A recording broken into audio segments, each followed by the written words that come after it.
Let's begin today's story. My sister-in-law had just given birth, so I ended up taking care of my 6-year-old nephew for a few days. He was sitting in the middle of the living room playing with his robot toy when he suddenly tugged on the hem of my shirt. "Auntie, can I ask you something?" "Of course." "What are you curious about, my sweet nephew?" The innocent question that followed instantly filled the living room with a heavy silence. But instead of getting angry, a calm smile spread across my face. Inside, I was celebrating. Finally, they took the bait. Good, I thought. Now let's see you ruin yourselves. I gently patted my nephew on the head and answered as if nothing had happened. Because the story he told me was the perfect result of the trap I had carefully prepared over the past several days. Let's go back a little. I run a famous pork soup restaurant in my neighborhood. For the past 10 years, I haven't missed a single day making my special broth, and thanks to that secret recipe, my restaurant is always packed with customers. Business became so successful that hiring employees turned into my biggest challenge. That's when I met Su Yun, a woman in her late 20s who had grown up as an orphan with nowhere to go. Feeling sorry for her, I hired her as an employee. I treated her like my own younger sister. I gave her food, a place to stay, and cared for her. But I never imagined that the kindness I had shown would one day become the knife aimed at my own throat. One busy lunchtime, I was drenched in sweat carrying hot stone pots back and forth in the kitchen. Meanwhile, my husband was leaning against the counter, chatting and laughing with Su Yun. "Honey, stop standing there talking and take some kimchi to table 3. I'm organizing the accounts right now." "Su Yun, you take it." "Yes, I'll go." I looked at him in disbelief. "You have 2 perfectly good legs. Why do you keep making her do everything? When we're busy, everyone should help. The owner has to stay at the counter so money doesn't disappear. You just focus on the kitchen." "What do you mean? This is one restaurant. There's no such thing as kitchen work and hall work. And why are you organizing the books during the busiest lunch hour?" His shameless reply left me speechless. But with so many customers around, I swallowed my anger. My husband had always been like this. When I first opened the restaurant 10 years ago, he barely helped. Once the business became successful, he even quit his regular job and started acting as if he were the owner of the restaurant. That afternoon, the restaurant door opened, and my mother-in-law walked in. The moment she entered, she walked straight to my husband, who was sitting comfortably at the counter. She began massaging his shoulders affectionately. "Oh, my poor son. You work so hard. Look how thin you've become. Mom, you're here. It's so hot outside. Mom, you're here. It's so hot outside. You shouldn't have come all this way. My son works so hard. He looks exhausted. And you." My mother-in-law shot me a cold glare before continuing. "You've gotten chubbier. You should be grateful my son is helping you with the restaurant." I forced a smile. "Mother, we're all working hard together." She snorted. "My son is the one keeping this place running. Don't act like you've built everything by yourself." Su Yun quietly stood beside my husband, pretending to organize receipts. The way the two of them exchanged glances made me uncomfortable. Whenever I looked over, they would quickly look away. At first, I told myself I was imagining things. But as the days passed, my doubts only grew stronger. One evening after closing the restaurant, I went upstairs to our apartment. My husband said he had to stay behind to check inventory. About 30 minutes later, I realized I had forgotten my phone charger downstairs. When I quietly came back into the restaurant, I heard laughter coming from the kitchen. I peeked inside. My husband and Su Yun were standing unusually close to each other. He gently brushed something off her hair. They both laughed. The moment they noticed me, they immediately stepped apart. "Oh, you're back?" my husband asked awkwardly. "I forgot my charger." I picked it up without another word and went back upstairs. That night, I couldn't sleep. No matter how hard I tried to convince myself otherwise, something felt terribly wrong. The next morning, I made a decision. Instead of confronting them, I would find out the truth first. I secretly installed several tiny security cameras around the restaurant. One near the office. Another inside the storage room. And one facing the kitchen entrance. None of them noticed. Then I waited. Only 3 days later, the cameras captured everything. Late at night, after I had gone home, my husband, Soo-yeon, and even my mother-in-law gathered inside the office. They thought no one was watching. My husband smiled confidently. As soon as we get the recipe, this restaurant is ours. Soo-yeon nodded. She trusts me completely. Getting the recipe won't be difficult. My mother-in-law laughed. After the divorce, we'll open a new restaurant under Soo-yeon's name. Customers only come because of the soup anyway. The three of them laughed together. At that moment, my heart shattered. The people I trusted most had been planning to steal everything I had built over the last 10 years. But strangely, I didn't cry. Instead, I smiled. Because at that very moment, a completely different plan began forming in my mind. Over the next few days, I acted as if nothing had happened. I smiled. I cooked. I even treated Soo-yeon just as kindly as before. That made her even more confident that I had no idea what was going on. But behind the scenes, I was preparing my trap. The first step was the recipe. Everyone believed the secret to my restaurant's success was the broth recipe locked inside a small safe. That was exactly what I wanted them to believe. One evening, while Soo-yeon was cleaning the office, I deliberately opened the safe in front of her. I pretended to check a thick envelope labeled "Original Secret Recipe." Then I carefully placed it back inside before locking the safe. I noticed her secretly watching every move I made. Just as I expected. That night, after everyone had gone home, I quietly replaced the real recipe with a fake one. The fake recipe looked identical. The handwriting matched perfectly. Even the pages had been stained to make them look old. But the ingredients were completely different. Anyone who followed that recipe would end up with a broth that tasted terrible. The real recipe was safely hidden somewhere no one would ever think to look. The next morning, I deliberately forgot the safe key on my office desk. Then I left the restaurant for about an hour, telling everyone I had to meet a supplier. Of course, I wasn't meeting anyone. I parked nearby and watched the restaurant through the window of a coffee shop across the street. Exactly 20 minutes later, Soo-yeon quietly walked into the office.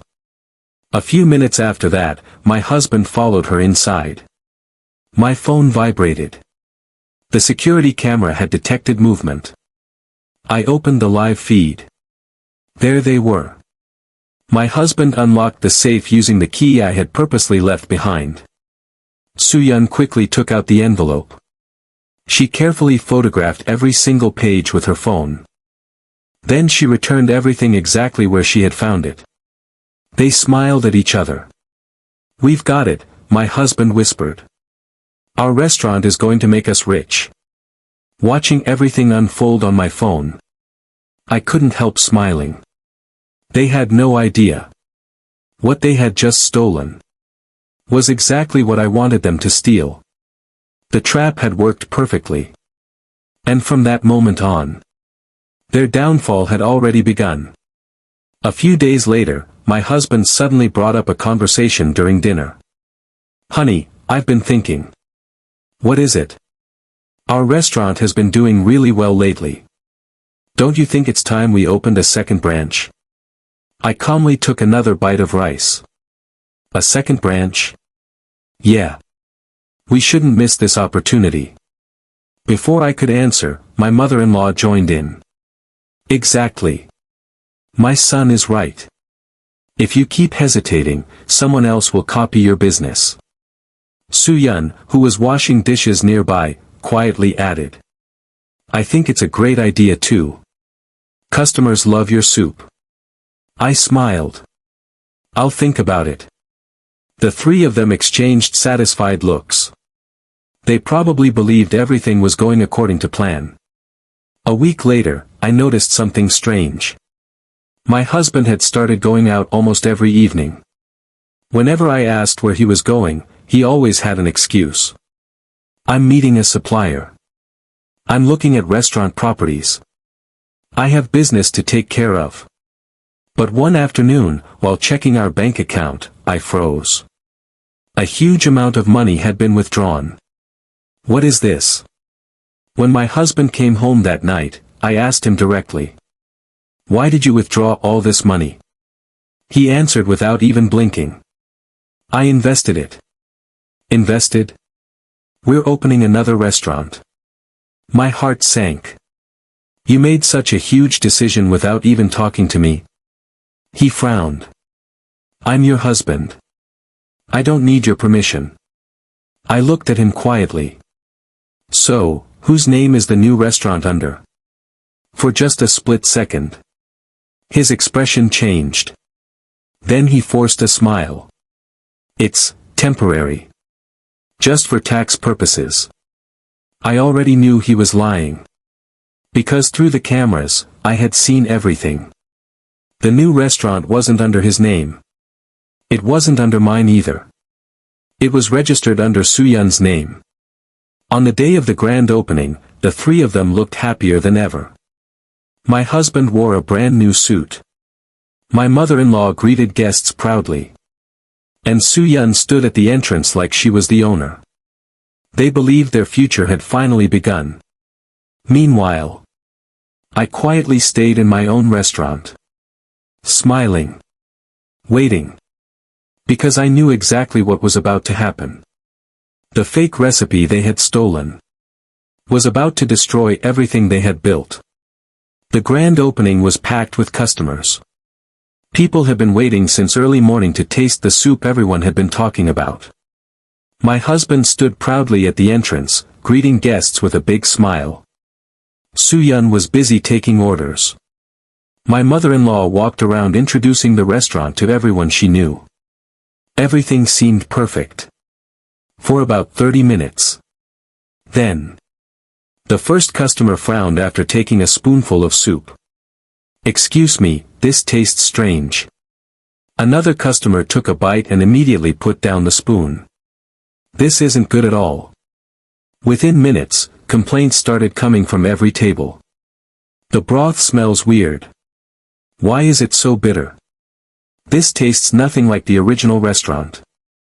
Customers began leaving without finishing their meals. Some demanded refunds. Others pulled out their phones and started posting negative reviews online. The restaurant quickly fell into chaos. Inside the kitchen, everyone panicked. Su-yun desperately checked the recipe. I followed it exactly. There must be something wrong. My husband grabbed the recipe and read it again and again. No, this can't be happening. My mother-in-law shouted. You idiots. Fix it. But no matter how many new batches they made, the soup only got worse. By evening, the dining room was almost empty. Outside, people were already warning others not to eat there. Online reviews spread faster than they could imagine. This restaurant is nothing like the original. Terrible food. Complete waste of money.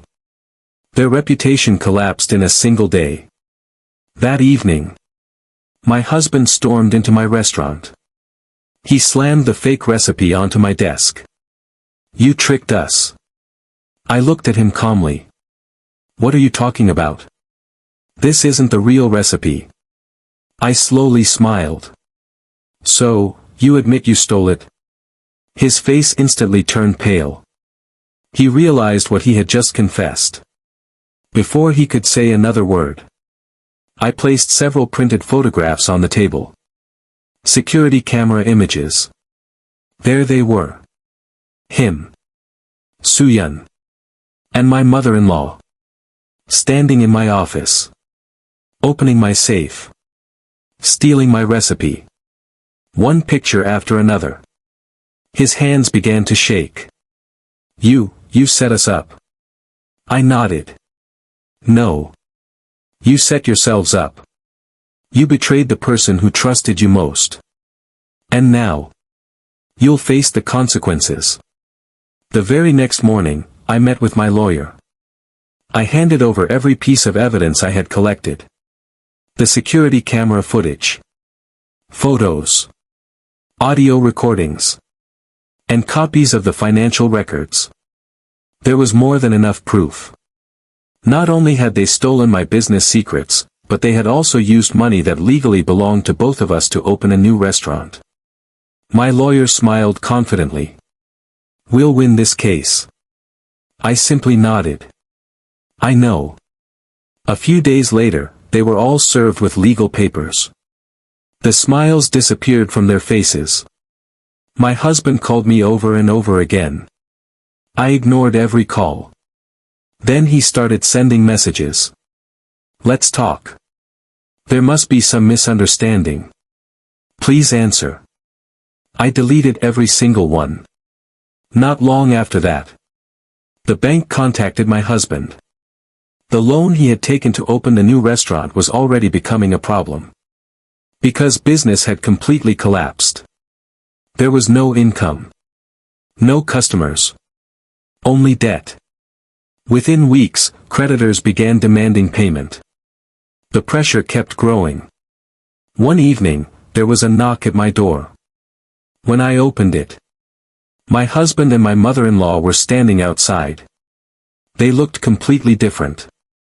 Their expensive clothes were gone. Their faces were filled with exhaustion. My husband lowered his head. I'm sorry. I made a terrible mistake. Please, forgive me. Before I could respond, my mother-in-law burst into tears. It was all our fault. We were blinded by greed. You've always been a good daughter-in-law. Please, help us just this once. I looked at both of them quietly. Then I answered calmly. When I trusted you. You betrayed me. When I treated Soo-Yun like family. She stole from me. When I needed support.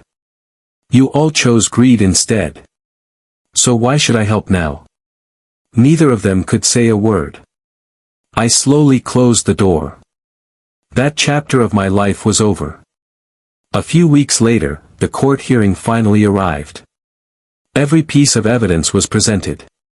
The security footage clearly showed my husband and Soo-Yun stealing the recipe. The financial records proved that marital assets had been used without my consent. There was nothing they could deny. The judge ruled in my favor. The divorce was finalized. My husband was ordered to pay compensation. He also became responsible for the enormous debt from the failed restaurant. As for Soo-Yun, she lost everything she had hoped to gain. The dream she built on betrayal disappeared overnight. 1 year later, my restaurant was busier than ever. Customers lined up outside every morning. Thanks to the real secret recipe. The restaurant had become even more famous than before. As I looked around the crowded dining room, I smiled. In the end, greed had destroyed them. But honesty, patience, and hard work had protected everything I had spent 10 years building. And that was the greatest victory of all.